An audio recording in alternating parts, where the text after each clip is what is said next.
This is Jarrod Horak, and in this video I'm going to analyze the Shuvee Stakes at Saratoga on Friday, July 18th.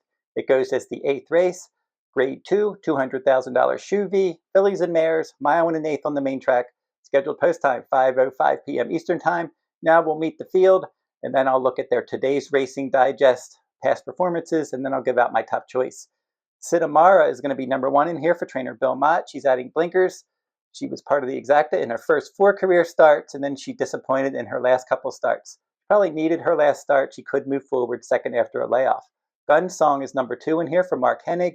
She had a good year last year as a 3-year-old filly, winning some stakes races, including the Black Eyed Susan Stakes. But then she tailed off this year. She's just hit the board in 2 of 3 starts, so she's 0 for 3 this year as a 4-year-old. It doesn't look like she's improved. Leslie's Rose, number 3 for trainer Todd Pletcher. Irad Ortiz Jr. is going to ride. Now the key here could be the distance because she's 0 for 4 with just 1 runner-up finish at a mile and an eighth, and she's 0 for 3 at Saratoga. And she should be forwardly placed, but I don't know that she's a good bet at this distance. Pride's Crossing, one of 2 runners for trainer Chad Brown. She's just 1 for 5, so she's eligible for an entry-level allowance event, and she could be in here to give her stablemate some pace help. Number 5 is Raging Sea. That is her stablemate, and she's 8 for 15 overall. 3-time winner at Saratoga, and she's won 5 times at a mile and an eighth. She's a Grade 1 winner. She won the Grade 1 La Troine a couple starts back, and she also did win the Grade 1 Personal Ensign at Saratoga this last summer. Flavian Pratt aboard for trainer Chad Brown. Good jockey trainer team, and she's going to need some pace help. Number 6 is Dazzling Move for trainer Safi Joseph Jr., and she should be part of the pace in here. She is 0 for 2 at Saratoga, and she's run twice at a mile and an eighth with 2 runner-up finishes. Jose Ortiz is going to ride back. She finished second in her last 2 starts with Jose Ortiz aboard. Malibu Beauty rounds out the field here, number 7 for trainer Gary Capuano, and Kendrick Carmouche is going to ride this one. She is 14 for 44 overall, so she is a 7-year-old mare. She's in good form, back-to-back stakes wins, including the Obey Stakes last time out. Over Gun Song. So that was a good effort going wire to wire in back-to-back starts. She should impact the pace from the outside post. And now we're going to look at the today's racing digest past performances in here, and let's see if we can come up with some winners. And I'm going to look at the pace ratings and the final time ratings here, see if we can get an idea of the pace. So for Sidamara, she got a 125 final time rating last time. That was her second best career rating. She was 5th. That was a fast race.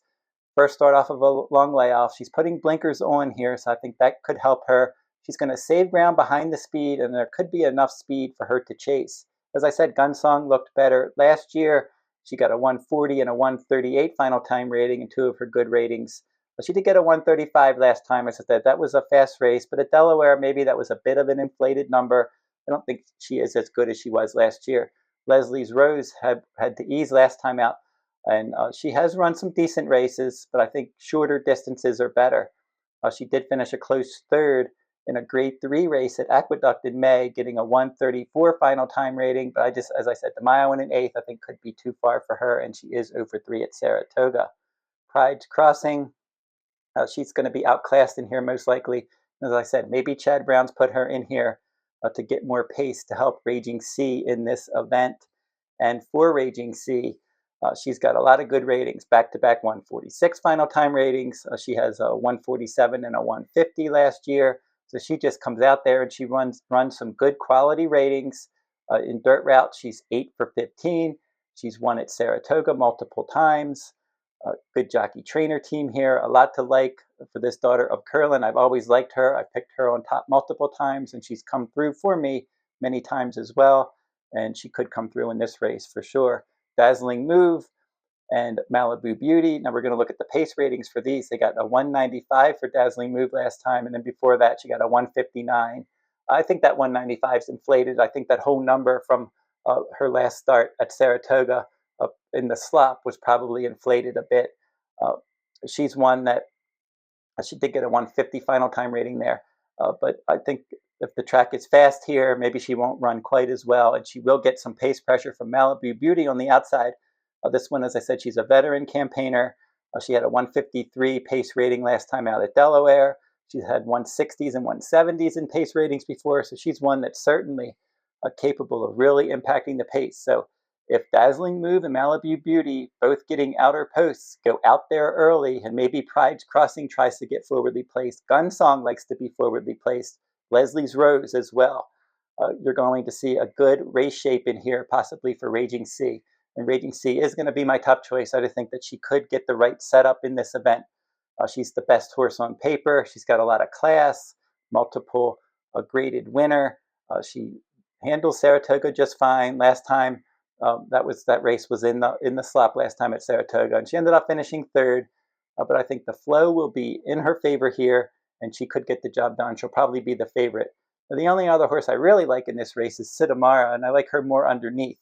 So for Sidamara, I like her adding blinkers. I like the fact that she was part of the exacta in her first 4 career starts, and she was able to get a 132 final time rating as her numbers continued to climb.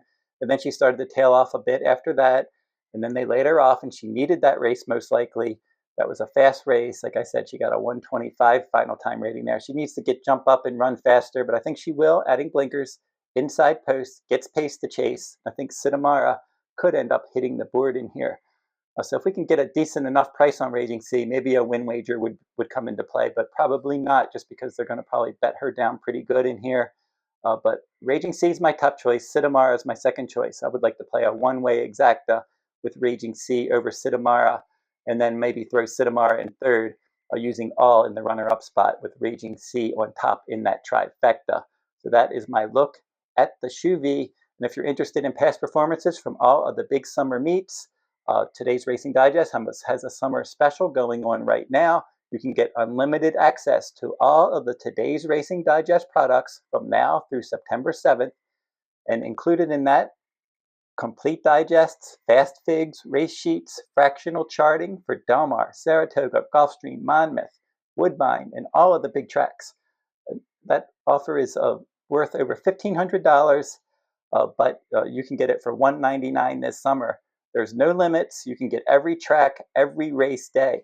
You can go to todaysracingdigest.com for more details if you want past performances from all of the tracks this summer, and I will include a link to this offer in the video description below. And like, comment, and share these videos if you like them. Subscribe to my channel as well. It's free to subscribe. And until I see you next time, good luck at the races.